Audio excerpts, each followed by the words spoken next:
Hello' guys, গগন analyse ষ্টাডিত আপোনালোকক আদৰণি জনাইছোঁ। আজিৰ টপিক হৈছে নাম্বাৰ ছিষ্টেম অৰ্থাৎ সংখ্যা প্ৰণালী। মেথছ ক্লাছ 1 হয় এইটো আমাৰ। এতিয়া চোৱা, সংখ্যা প্ৰণালী বুলি ক'লে কি আমি গম পাওঁ। সংখ্যা মানে কি, যেনে 1 2 3 এনেকৈ গৈ অসীমলৈকে যাব। এই চিম্বলটো কি বুলি কোৱা হয়? অসীম চিম্বল বুলি কোৱা হয়। তাৰপিছত যদি মই ইয়াত লিখোঁ যে 100, ইয়াক আমি কি বুলি ক'ব পাৰিম? ইয়াক ক'ব পাৰিম, এইটোক ক'ব পাৰিম একক, ইয়াক দশক আৰু ইয়াক শতক। এনেকৈ সংখ্যাবিলাকক ভাগ কৰা হয়, একক, দশক, শতক এনেকৈ গৈ থাকে। তাৰপিছত চোৱা, ইয়াত মই ফাৰ্ষ্ট লৈছোঁ স্বাভাৱিক সংখ্যা। স্বাভাৱিক সংখ্যা কাক বুলি কয়? অৰ্থাৎ গণিবলৈ ব্যৱহাৰ হোৱা প্ৰতিটো সংখ্যাই স্বাভাৱিক সংখ্যা। যেনে 1 2 3 4, তাৰপিছত অসীমলৈকে যাব। এইটো অসীম চিম্বল দিয়া হৈছে, অনন্ত কাললৈকে যাব। অৰ্থাৎ যদি ইয়াত কুৱেশ্যন এটা হৈছে কি, সকলোতকৈ সৰু স্বাভাৱিক সংখ্যাটো কি? 1। তাৰপিছত আছে পূৰ্ণ সংখ্যা। পূৰ্ণ সংখ্যা কাক বোলে? 0ৰ পৰা আৰম্ভ হৈ সকলো স্বাভাৱিক সংখ্যাই পূৰ্ণ সংখ্যা। অৰ্থাৎ 0ৰ পৰা হ'ব 1 2 3 4 5 অসীমলৈকে যাব। তাৰপিছত আছে কি? অখণ্ড সংখ্যা। অখণ্ড সংখ্যা বুলি ক'লে কি? অখণ্ড সংখ্যা বুলি ক'লে 0ৰ পৰা চোৱা, ইয়াত আছে 0, এইফালে পজিটিভ সংখ্যা আছে আৰু এইফালে আছে নেগেটিভ সংখ্যা। অৰ্থাৎ 0 1 2 3 4 আৰু এইফালে -1 -2 -3 4 এনেকৈ অসীমলৈকে যাব। এনেকুৱা ধৰণৰ সংখ্যাবিলাকক কি সংখ্যা বুলি কোৱা হয়? অখণ্ড সংখ্যা বুলি কোৱা হয়। তাৰপিছত আছে চোৱা, ইয়াত যদি 2.22 এটা সংখ্যা হয়, তেন্তে ইয়াৰ অখণ্ড সংখ্যা কি হ'ব? ইয়াত চোৱা, 2.22 আমি কিহৰ মাজত আছে? 2 আৰু 3ৰ মাজত আছে। অৰ্থাৎ এনেকৈ 2.1 2.2 2.3 2.4 এনেকৈ গৈ 2.99, তাৰপিছত কি হ'ব? 3 হ'ব, হয়নে? অৰ্থাৎ 2 আৰু 3ৰ মাজত আছে। তো 2.22টো কিহৰ ওচৰত আছে? 3ৰ ওচৰত আছে নে 2ৰ ওচৰত আছে? অৰ্থাৎ 2ৰ ওচৰত আছে। অৰ্থাৎ 2.60 হ'লে কাৰ ওচৰত হ'লে হয়? 3ৰ ওচৰত হ'লে হয়। আছে কাৰ ওচৰত? 2.22, অৰ্থাৎ ইয়াৰ অখণ্ড সংখ্যা কি হ'ব? 2 হ'ব। আৰু যদি ইয়াত ক'লে হয় 2.65 বা 70, তেতিয়াহ'লে কি হ'লে হয়? অখণ্ড সংখ্যা 3 হ'লে হয়। আৰু এটা লৈছোঁ মই এক্সাম্পল। ইয়াত 5.66, ইয়াৰ অখণ্ড সংখ্যা কি হ'ব? অখণ্ড সংখ্যা কি হ'ব? 6 হ'ব। কাৰণ কি? ই 6ৰ ওচৰত আছে, 5.66। তাৰপিছত যদি কওঁ আৰু এটা সংখ্যা 4.08, এই সংখ্যাটো কি হ'ব? অখণ্ড সংখ্যা 4 হ'ব। 4ৰ ওচৰত আছে, 5ৰ ওচৰত নাই। হৈছে ক্লিয়াৰ? তাৰপিছত আছে ডাঙৰ অখণ্ড সংখ্যা। এইটো চোৱা, এইটো মোষ্ট ইম্পৰ্টেণ্ট হয়। ডাঙৰ অখণ্ড সংখ্যা যেতিয়া ক'ব, অৰ্থাৎ গ্ৰেটেষ্ট ইণ্টিজাৰ নাম্বাৰ, তেতিয়াহ'লে টিপছ আমি ল'ম, ইয়াত ট্ৰিক ল'ম কি? আমি সৰু মান ফাইণ্ড আউট কৰিব লাগিব। সৰু যিটো মান এইটো ফাইণ্ড আউট কৰিব লাগিব। অৰ্থাৎ কি বুজি পালে? ইয়াত চোৱা, যেনে ইয়াত দিছে 6.6ৰ ডাঙৰ অখণ্ড সংখ্যা কি হ'ব? এতিয়া যদি অখণ্ড সংখ্যাৰ তালিকাখন বনাই লওঁ, তেতিয়াহ'লে কি আছিল? এইফালে 1 2 এনেকৈ 3 4, এইফালে আছিল কি? -1, হয়নে? এইফালে আছিল -2, তাৰপিছত এনেকৈ এটা দাগ দি লোৱা, হয়নে? এনেকৈ থাকে। এতিয়া চোৱা, তাৰপিছত এনেকৈ 5 6, তাৰপিছত 7। এতিয়া চোৱা, 6.6ৰ ডাঙৰ অখণ্ড সংখ্যা বুলি সুধিছে, অখণ্ড। এতিয়া চোৱা, 6.6 ক'ত আছে? ইয়াত আছে, হয়নে? এইটো হৈছে 6, ইয়াত আছে 6, অৰ্থাৎ 6 আৰু ইয়াত আছে 7, অৰ্থাৎ মাজত আছে 6.6। 6.6 ক'ত আছে? 6 আৰু 7ৰ মাজত আছে। অৰ্থাৎ যেতিয়া সুধিব ডাঙৰ অখণ্ড সংখ্যা, তেতিয়া আমি কি ল'ব লাগে? সৰু মান ল'ব লাগে। অৰ্থাৎ 6.6ৰ সকলোতকৈ সৰু মান কি আছে? সকলোতকৈ সৰু মান 6 আছে। সেইকাৰণে 6.6 ডাঙৰ অখণ্ড সংখ্যাৰ এনসাৰ হৈ যাব 6 তাৰপিছত এগেইন যদি সোধে বোলে 7.8 গ্ৰেটেষ্ট ইন্টিজাৰ নাম্বাৰ কি হ'ব অৰ্থাৎ ডাঙৰ অখণ্ড সংখ্যা কি হ'ব 7 হ'ব হয়নে 7 হ'ব কাৰণ সৰু মান ল'ব লাগিব অৰ্থাৎ 7 আৰু 8 ৰ মাজত আছে 7.8 একেবাৰে তলটো ল'ব লাগিব ইয়াত আছিল 8 তলটো ল'ব লাগিব 7 ল'ব লাগিব তো এনসাৰ হ'ব 7 এতিয়া যদি মাইনাছত সোধে সাপোজ ইয়াত দিলে মাইনাছত দিলে -10.2 এই সংখ্যাটো ক'ত থাকিব অৰ্থাৎ ইয়াৰ ডাঙৰ অখণ্ড সংখ্যা কি হ'ব ইয়াৰ ডাঙৰ অখণ্ড সংখ্যা কি হ'ব এতিয়া যদি এনেকৈ আমি যাওঁ ইয়াত গ'লে কি পাম 10 মাইনাছ আৰু ইয়াত পাম কি 11 মাইনাছ অৰ্থাৎ 10.2 ক'ত আছে 10.2 যিটো আছে এইটো ক'ত আছে ইয়াত আছে হয়নে এইখিনিত আছে তো 10.2 ৰ সৰু মান ল'ব লাগে সকলোতকৈ সৰু মান ল'ব লাগে এতিয়া সৰু মান কি হ'ব -10 সৰু হ'ব নে 11 সৰু হ'ব এতিয়া কোৱা কোনোবাই ক'ব -10 সৰু হ'ব কোনোবাই ক'ব -11 সৰু হ'ব ইয়াত চোৱা সৰু হৈছে -11 কাৰণ কি মোৰ তাত কোনোবাই 10 টকা পায় সেইটো ডাঙৰ নে মোৰ তাত কোনোবাই 11 টকা পায় সেইটো ডাঙৰ ঋণ কোনটো বেছি হয় 11টো বেছি হয় অৰ্থাৎ এইটো সৰু হয় সৰি এইটো ডাঙৰ হয় কিন্তু টিপছ ল'ব লাগে সৰুটো ল'ব লাগে সেইকাৰণে 11টো কি হ'ব সৰু হ'ব সেইকাৰণে এনসাৰ কি হৈ যাব মাইনাছ আছে যেহেতু সেইকাৰণে 11 হৈ যাব এনসাৰ কাৰণ নেগেটিভ ভ্যালুত কি হ'ব মাইনাছ সাইন থকা যেটো ডাঙৰ সংখ্যা আছে সেই সংখ্যাটোৱে হ'ব সৰু সংখ্যা মানে ইয়াৰ উল্টাটো হ'ব অৰ্থাৎ মাইনাছ সংখ্যাটো ডাঙৰ হৈ যাব আৰু যদি লও বোলে 12.5 মাইনাছ তেতিয়াহ'লে কি হ'ব ইয়াৰ আনসাৰ 13 হ'ব নে নাই 13 হ'ব এনেকে তাৰপিছত আছে মৌলিক সংখ্যা একতকৈ ডাঙৰ আৰু মাত্ৰ এক আৰু নিজেই নিজৰ বিভাজ্য অৰ্থাৎ মৌলিক সংখ্যাবোৰ কি হয় একতকৈ ডাঙৰ হ'ব লাগিব আৰু মাত্ৰ এক আৰু নিজেই নিজৰে হৰণ যাব লাগিব বিভাজ্য যাব লাগিব তেনে সংখ্যাবোৰক মৌলিক সংখ্যা বুলি কোৱা হয় যেনে 2 3 5 7 11 13 এনেকে অনন্ত অৰ্থাৎ 2 চোৱা 2 অনলি একেৰে যাব হৰণ আৰু নিজেই যাব নিজেৰে মানে 3 সেম 5 সেম একেৰে হৰণ যাব আৰু 5 এৰেও যাব 7 এৰেও যাব সেইকাৰণে এতিয়া যদি ইয়াত বোলে 9 সোমাই দিয়ে তেতিয়াহ'লে ভুল হৈ যাব তাৰপিছত আছে যৌগিক সংখ্যা কি হয় একতকৈ ডাঙৰ আৰু অমৌলিক অৰ্থাৎ মৌলিক নহয় অমৌলিক মানে মৌলিক সংখ্যা বাদে একতকৈ ডাঙৰ আৰু মৌলিক সংখ্যা বাদে যিমান সংখ্যা আছে তেনে সংখ্যাবোৰক যৌগিক সংখ্যা বুলি কোৱা হয় যেনে 4 কাৰণ 2 এটা কি সংখ্যা আছিল মৌলিক সংখ্যা আছিল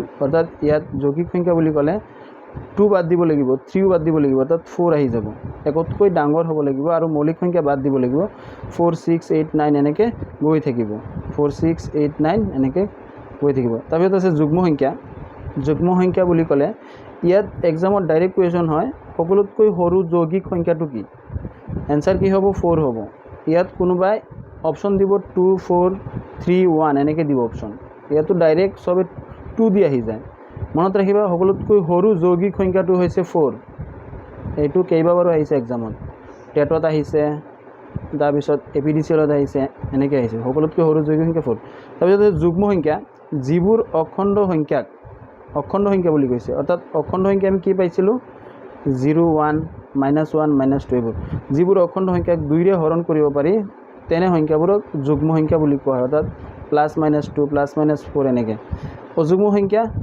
2ৰে বিভাজ্য নোহোৱা অখণ্ড সংখ্যাবোৰক অযুগ্ম সংখ্যা বুলি কোৱা হয় অৰ্থাৎ +-1 +-3 এনেকৈ তাৰপিছত পৰিমেয় সংখ্যা যিবোৰ সংখ্যা p/q ৰূপত থাকে তেনে সংখ্যাবোৰক পৰিমেয় সংখ্যা বুলি কোৱা হয় যেনে 2/3 2/5 2/6 যি হয় আৰু হা এতিয়া ইয়াত কি কৈছে মনত ৰাখিবলগীয়া 1 2 0 পৰিমেয় সংখ্যা হয়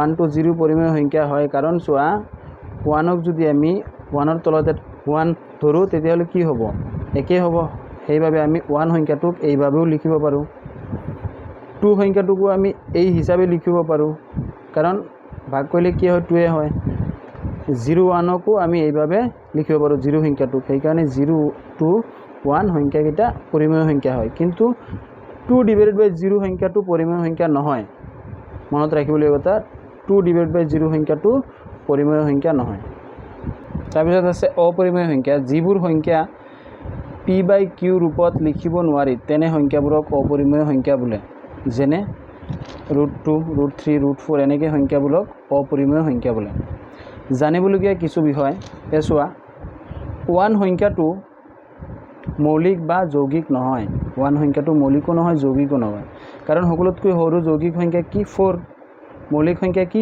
2 সেইকাৰণে 1 সংখ্যাটো মৌলিক বা যৌগিক নহয় তাৰপিছত আছে 1তকৈ ডাঙৰ সকলো সংখ্যাক এটা মৌলিক সংখ্যাৰে হৰণ কৰিব পাৰি 1তকৈ ডাঙৰ সকলো সংখ্যাক এটা মৌলিক সংখ্যা বুলি ক'লে 2 হয় 2 3 5 এনেকৈ এতিকে 2 সংখ্যাটোক চোৱা 2 সংখ্যাটো যেনে 2 সংখ্যাটোক আমি 2ৰে হৰণ কৰিব পাৰি কি কৈছে একতকৈ ডাঙৰ সকলো সংখ্যাক একতকৈ ডাঙৰ 2 হয় 2 সংখ্যাটোক আমি 2/2ৰে যেতিয়া হৰণ কৰিম 1 হৈ যাব 3ৰো হৰণ কৰিব পাৰি 4/2ৰো হৰণ কৰিব পাৰি কাৰণ 2টো এটা মৌলিক সংখ্যা হয় কাৰণ ইয়াত হৈছে মৌলিক সংখ্যাৰে হৰণ কৰিব পাৰি 2 এটা মৌলিক হয় 3 এটা মৌলিক হয় হয়নে অৰ্থাৎ সকলো সংখ্যা 2 3 4 এনেকৈ তাৰপিছত 5কো তুমি হৰণ কৰিব পাৰিবা কিহেৰে 5ৰে হৰণ কৰিব পাৰিবা এনেকৈ সকলো সংখ্যাক মৌলিক সংখ্যাৰে হৰণ কৰিব পাৰি 5টো মৌলিক সংখ্যা হয় 2টো মৌলিক সংখ্যা হয় 3টো মৌলিক সংখ্যা হয়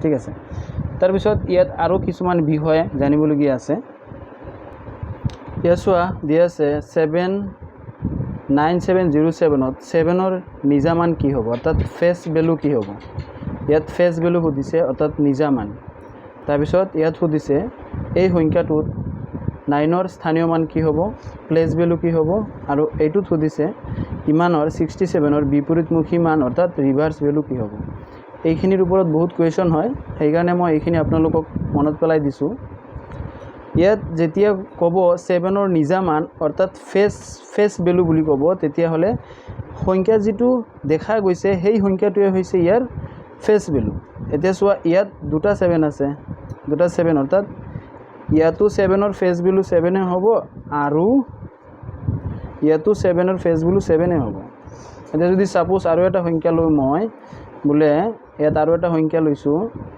যে 3 4 5 ইয়াত সুধিছোঁ মই 4ৰ ফেচ ভেলু কি হ'ব 4 হ'ব 3ৰ ফেচ ভেলু কি হ'ব 3 হ'ব অৰ্থাৎ যিটো মান দেখা গৈছে সেইটোৱে হৈছে ফেচ ভেলু বা নিজা মান তাৰপিছত এইটো ছেকেণ্ডত কোৱা হৈছে 9707ত 9ৰ স্থানীয় মান কি আছে অৰ্থাৎ প্লেচ ভেলু মানে স্থানীয় মান স্থানৰ যিটো মান অৰ্থাৎ 9 বুলি কৈছে অৰ্থাৎ 9ৰ স্থানীয় মান কি হ'ব 9 ইনটু ইয়াত চোৱা কেইটা সংখ্যা পিছত আছে একক দশক শতক হাজাৰৰ ঘৰত আছে হয়নে এতিয়া কি হ'ব 1000 ইনটু হ'ব অৰ্থাৎ আমি কি বুলি ক'ব পাৰিম 9ৰ স্থানীয় মান কি হ'ব 9000 হ'ব 9000 হ'ব কাৰণ ইয়াত আছে 9707 অৰ্থাৎ বাকীখিনি বাদ দিব লাগিব এইটো হৈছে স্থানীয় মান এতিয়া যদি আৰু এটা এক্সাম্পল লওঁ বোলে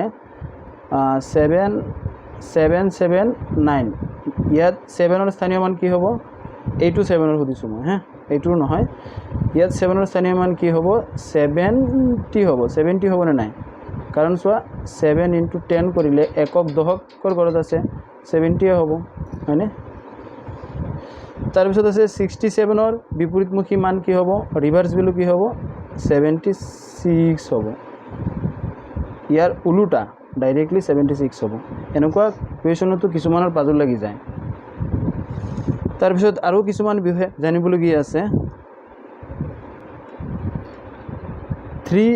3ৰ বাস্তৱ সংখ্যা অৰ্থাৎ এবছলুট ভেলু কি হ'ব নেক্সট যেটো হৈছে অৰ্থাৎ এবছলুট ভেলু যেতিয়া সুধিব 3ৰ বাস্তৱ সংখ্যা কেতিয়াবা পৰম মান বুলিও কোৱা হয় পৰম মান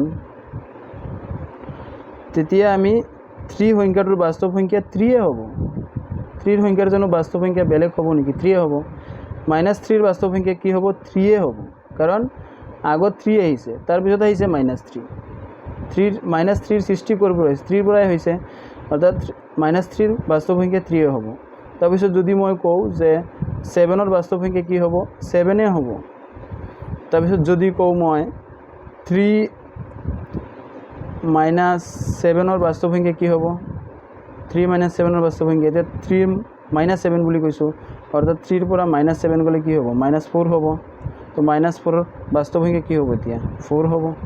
অৰ্থাৎ সদায় এনচাৰটো সদায় পজিটিভ হ'ব লাগিব, নেগেটিভ নহ'ব। ঠিক আছে, এইখিনি বিষয়ে আমি জানিবলগীয়া। তাৰপিছত 1 পৰা 100 লৈকে মৌলিক সংখ্যা কেইটা আছে ডাইৰেক্ট খুজি দিব। তাৰপিছত তুমি যদি এক্সাম হলত গণিব যোৱা সময় বেছি লাগিব। তো 1 পৰা 100 লৈকে মৌলিক সংখ্যা থাকে 25টা 25টা। তাৰপিছত যদি সুধে 1 পৰা 50 লৈকে মৌলিক সংখ্যা 1 to 50 পৰা তা ইয়াত থাকে 15টা। এইখিনি বিষয় জানি ল'লে হ'ল। আৰু যদি সুধে 50 পৰা 15 to 100 কিমানটা থাকিব 10টা। ঠিক আছে, এইখিনি কনচেপ্ট জানিবলগীয়া। তাৰপিছত আছে ঊৰ্ধ্বক্ৰম আৰু অধক্ৰম মানে কি চোৱা, ঊৰ্ধ্বক্ৰম মানে কি সৰুৰ পৰা ডাঙৰলৈ,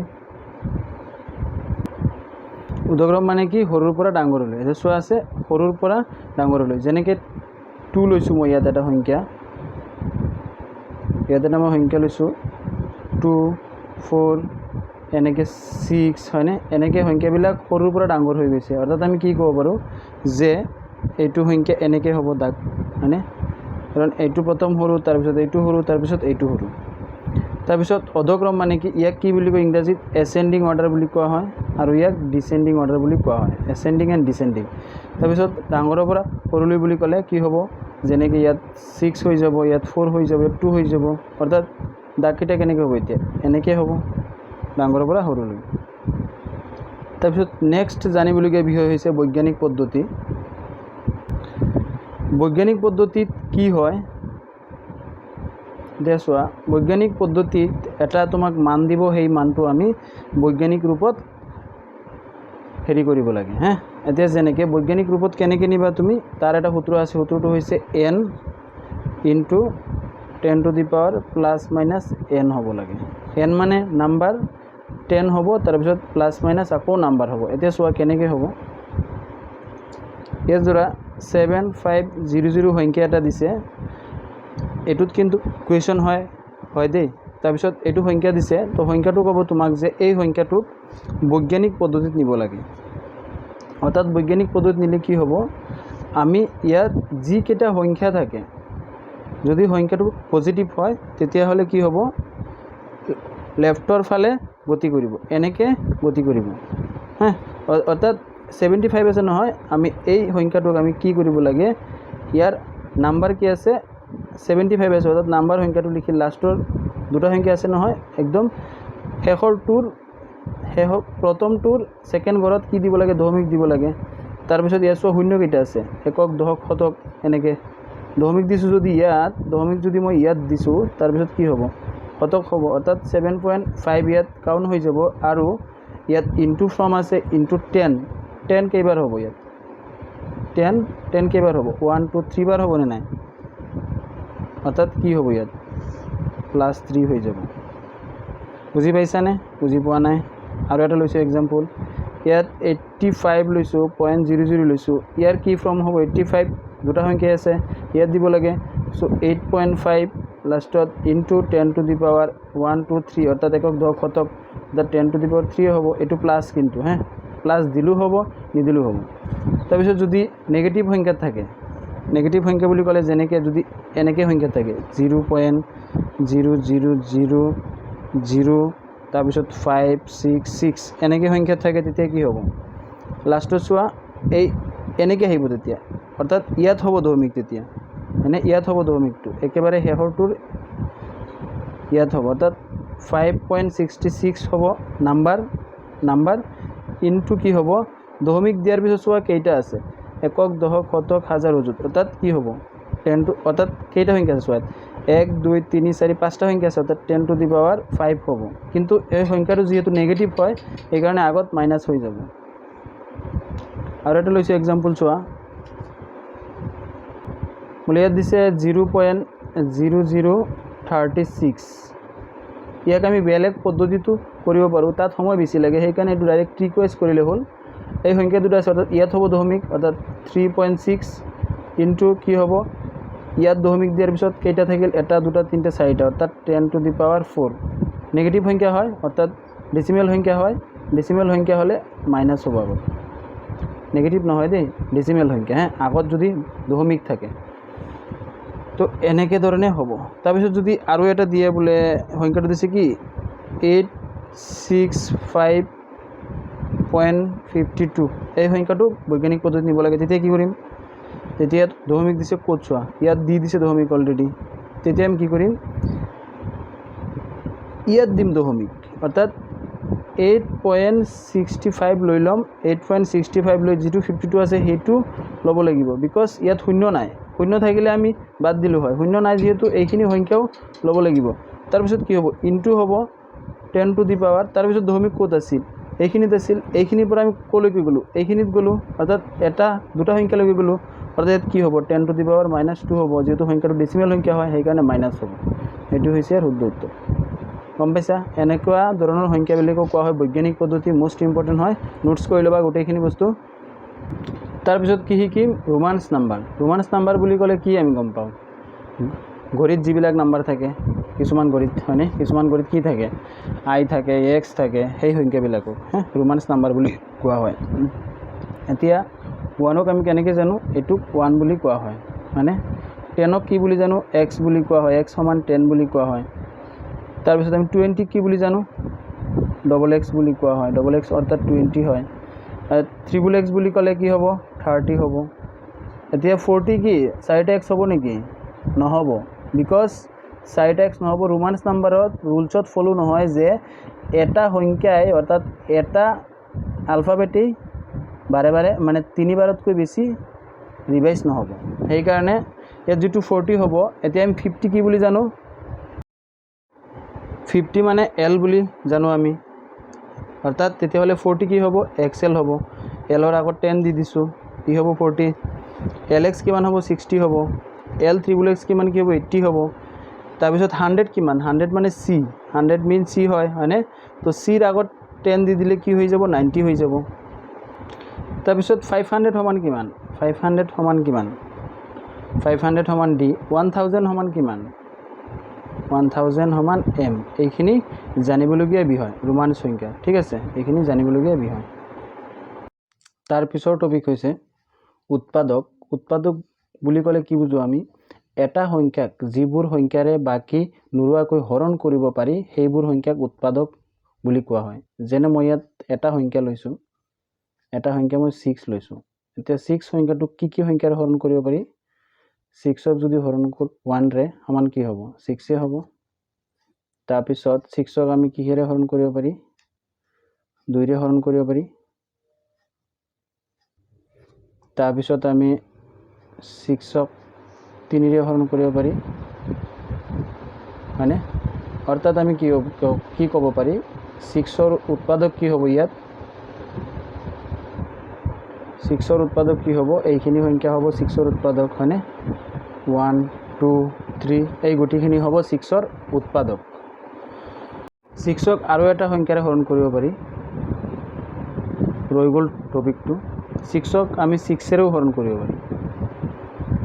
6ক যেতিয়া 6ৰে হৰণ কৰিম কি পাম আমি, 1 পাম, অৰ্থাৎ 6ৰ উৎপাদক কি হ'ব, আৰু 6 হৈ যাব ইয়াত।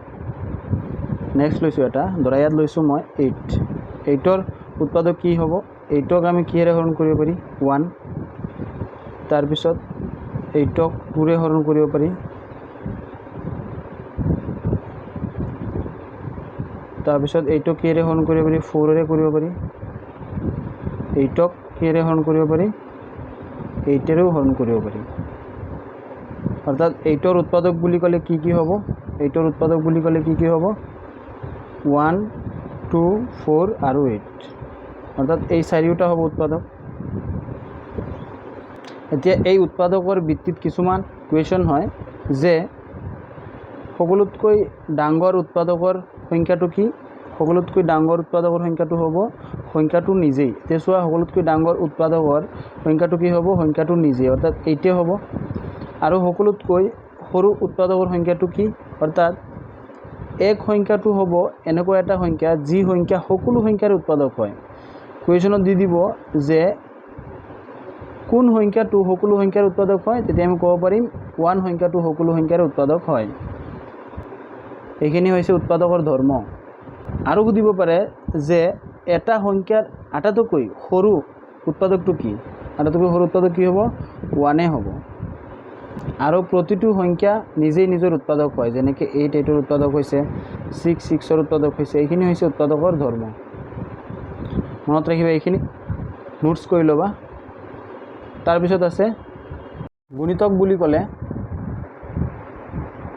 এটা সংখ্যাৰ পূৰণৰ যিটো হেৰি থাকে ফলা থাকে অৰ্থাৎ আমি যিটো পূৰণ নেওতা মুখস্থ কৰোঁ সেইটোক বুলি আমি ক'ব পাৰোঁ সৰল ভাষাত যেনেকৈ 5ৰ যদি গুণিতক আমি ফাইণ্ড আউট কৰিব লাগে তেতিয়াহ'লে কি হ'ব 5 * 1 = 5 হ'ব 5 * 2 সমান কি হ'ব 10 হ'ব 5 * 3 = 15 হ'ব এনেকৈ গৈ থাকিব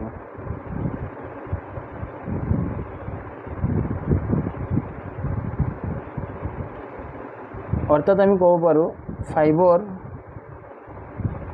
গুণিতকবোৰ কি হ'ব 5ৰ গুণিতক এইখিনি সংখ্যা হ'ব অৰ্থাৎ 5 10 15 20